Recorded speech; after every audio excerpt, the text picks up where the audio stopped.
सरकार ने अहम ऐलान करते हुए कैंसर समेत गंभीर बीमारियों में इस्तेमाल होने वाली 36 दवाओं पर कस्टम ड्यूटी को पूरी तरह से खत्म कर दिया है। ऐसे में अब इन दवाओं के दाम कम हो जाएंगे। बजट भाषण में वित्त मंत्री निर्मला सीतारमण ने कहा है कि अब कैंसर और अन्य गंभीर बीमारियों के मरीजों को 36 जीवन रक्षक दवाएं बिना टैक्स के मिलेंगी। इसके अलावा वित्त मंत्री ने कहा कि सरकार अगले 3 सालों में सभी जिला अस्पतालों में डे केयर कैंसर केंद्रों की स्थापना की सुविधा मुहैया कराएगी। ये बजट सेशन के इस वक्त की सबसे बड़ी खबर है।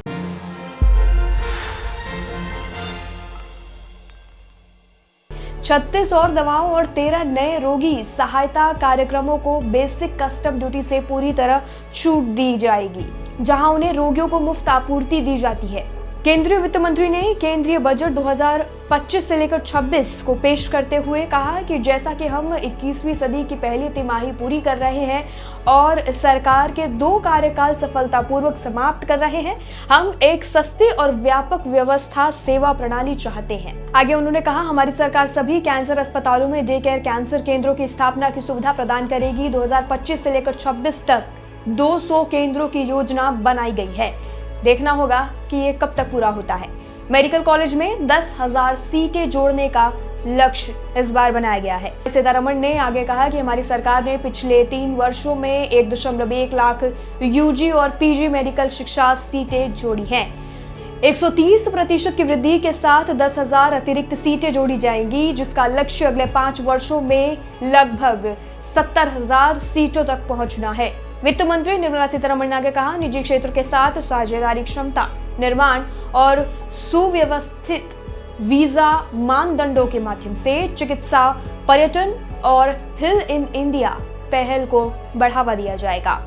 50,000 अटल टिकरिंग लैब स्थापित करने की योजना भी बनाई गई है। केंद्रीय वित्त मंत्री ने अगले 5 वर्षों में 50,000 अटल टिकरिंग लैब स्थापित करने की योजना की घोषणा की है, जिससे युवाओं में वैज्ञानिक सोच को बढ़ावा मिलेगा। केंद्रीय वित्त मंत्री ने मरीजों, खासकर कैंसर के मरीजों, दुर्लभ बीमारियों और अन्य गंभीर पुरानी बीमारियों से पीड़ित लोगों के लिए राहत उपायों की घोषणा भी की है।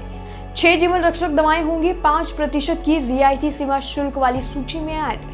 ये भी बड़ी खबर है। वित्त मंत्री ने अपने बजट भाषण में बताया कि 6 जीवन रक्षक दवाओं को 5% की रियायती सीमा शुल्क वाली लिस्ट में जोड़ा जाएगा। इन दवाओं के निर्माण के लिए उपयोग की जाने वाली थोक दवाओं पर पूर्ण छूट और रियायती शुल्क लागू होगी।